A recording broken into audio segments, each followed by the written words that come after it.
But now I want to talk about this particular individual and the process of in vitro fertilization and surrogacy, so that you can actually have understanding of what's going on, so that you can see the evil that is happening behind the scenes with IVF in vitro fertilization and surrogacy, that a lot of people don't understand how it works. And I'm turning here to one of what is called the four horsemen of new atheism. This is arguably the most popular, most well-known atheist in all the world, Richard Dawkins from Great Britain, who wrote the most vile of all books, The God Delusion, where he just openly mocks and hates on the God revealed in the pages of the Holy Bible. And he describes this process. But when it comes to Richard Dawkins, this is a clip of him appearing on trigonometry, and he's having this conversation with these two individuals, with trigonometry, that he's describing this process. And when you look at Richard Dawkins, he is absolutely one of these people that is reaching out and partaking of that fruit of the tree of knowledge of good and evil, that tree of death. He has no moral authority to build his life on or his perspective on. He has no moral absolute to stand on. He's just determining in his own mind what is right and what is wrong. But this is a subject that you need to know exactly how the process happens. So let's give this clip a watch. And also as well, what it brings into, the term designer babies is used. I think it's more of a kind of tabloid description, but we know what we mean. Where babies are then having screened for certain genetics and certain genes are taken out or eliminated or played with. Do you think that scientists playing God, or do you think that's actually where we need to get to as a species, so thereby eliminating certain illnesses, diseases? I think it's hard to find an objection to eliminating diseases. So I think as long as that's used not for making designer babies, but for screening against hereditary diseases, it seems to me that's really hard to object to that. Richard, sorry to interrupt. Yes. Do you not think there's a moral conundrum there? Because it kind of depends where you draw that line, doesn't it? For example, if you have a baby that's, has a higher risk of cancer. Now, I have a young son. I wouldn't want him to have a higher risk of cancer. But if I could then, select him from a number of fetuses and discard the others, wouldn't that be maybe perhaps too far going in that direction? Well, I don't think necessarily so. I suppose the way it might work would be something like this. In IVF... See, I don't think necessarily so, because I'm British. I don't think it necessarily so, because I get to be the determiner of what is right and what is wrong, and I'm the one who actually has the authority to determine what's good and what's evil, and so no, I don't think it would be wrong really at all. And then he goes in and he describes this process of IVF, in vitro fertilization. I suppose the way it might work would be something like this. In IVF, in vitro fertilization, a woman is given hormone treatment to superovulate, so she gets maybe a dozen eggs. And the dozen eggs are all in a Petri dish. And what happens at present is that the doctor picks out one of these eggs at random. They all get fertilized if they can. Picks out one of the zygotes at random. Now, this is so important for you to understand about IVF, in vitro fertilization. The woman is given hormones so that she super ovulates. Not just one egg, but like a dozen eggs, and having looked into this, it's quite common that you'll get 6 to 12 eggs through this hormone therapy. She's given hormones, she super ovulates. 6 to 12 eggs is the common, but it can be as high as 20 plus eggs. Okay, but let's just use the same number that Richard Dawkins is using. You have 12 eggs taken from one woman. They're put in a petri dish. You then get sperm from a male, and you put that sperm in that same petri dish with the hope of having all the eggs fertilized. And most of the time, once again, having looked into this, it's actually about 60 to 80% get fertilized.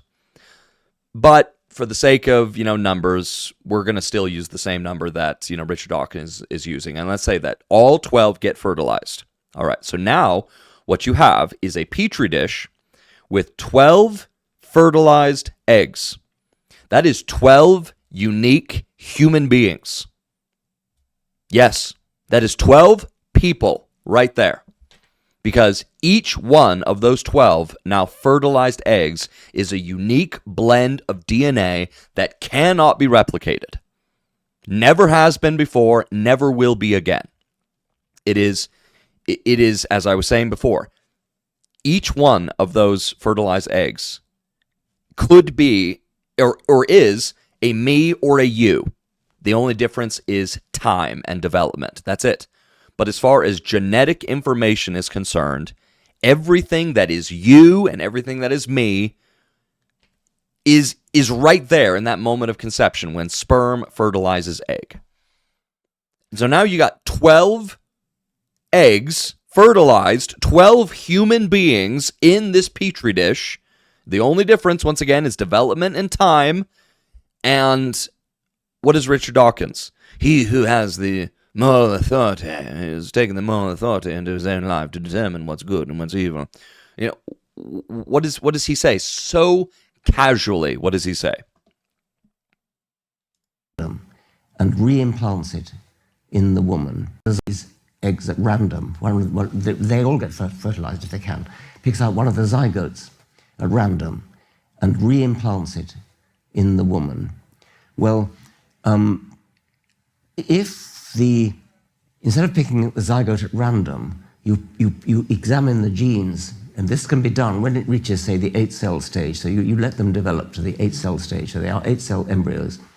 And then you can take out one cell of the 8 and look at the genes of that, and it doesn't damage it. And you say, oh, okay, this one has the gene for hemophilia, and this one doesn't.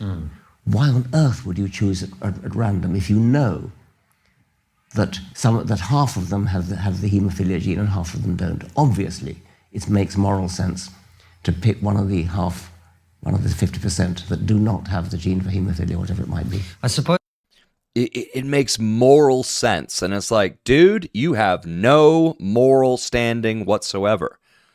That you just get to determine, and this one here, this one doesn't have, is not susceptible to, this kind of, disease or whatever it is. So therefore, we're going to choose this one. And what do they do with the rest? You have 12 eggs, all fertilized, 12 human beings. They take one, reimplant it into the woman, or implant it, through in vitro fertilization into the woman. Inception. They put the fertilized egg into the woman, so that it connects to her uterine wall. Sometimes they'll even do 2 or 3 just to make sure that it makes contact. And what do they do with the rest? Now they can be even saved, and at that stage of development, they can be put quote on ice, and then at a later time be put into a woman so they can develop further to become an actual born, human baby. But that's still a person. In many cases, the rest of the fertilized eggs are just discarded. They're just thrown away. They're just discarded. I mean, imagine you being one of those people in that petri dish, and we just discard you. That's what happens with in vitro fertilization. That's what happens. And so I will often use the number 65 million abortions since 1973 in the United States of America, because that's the reality. There has been just about 65 million abortions, that is murders of human babies in the womb, since 1973 in the United States of America. That's an accurate number. But that does not take into account the many tens of millions more that are human beings, fertilized eggs in these petri dishes with IVF, and they are just discarded because those are not actually calculated as part of that overall abortion number, because they're not considered to be, quote, abortions, but they very much so are. You are terminating that life. You are aborting that life. And so if we want to get more accurate, more real with the actual number of human beings, human babies in development that have been, quote, aborted or terminated or killed or murdered, whatever term you want to use, the number is probably closer to like 100 million or 100 plus million in the United States of America since 1973, when you're including abortions and IVF and all of those fertilized eggs that are just discarded. So in this case, you'd have 12 human beings in that petri dish. You take one of them, or maybe two of them, and then the other 11 or the other 10 are terminated. They're just thrown out. I mean, I personally, when I look at IVF and I look at surrogacy with mothers, it can, in accordance with the authority of God's words, this isn't my opinion, this is the authority of God's word, it can be considered moral as long as you're not terminating any of the life.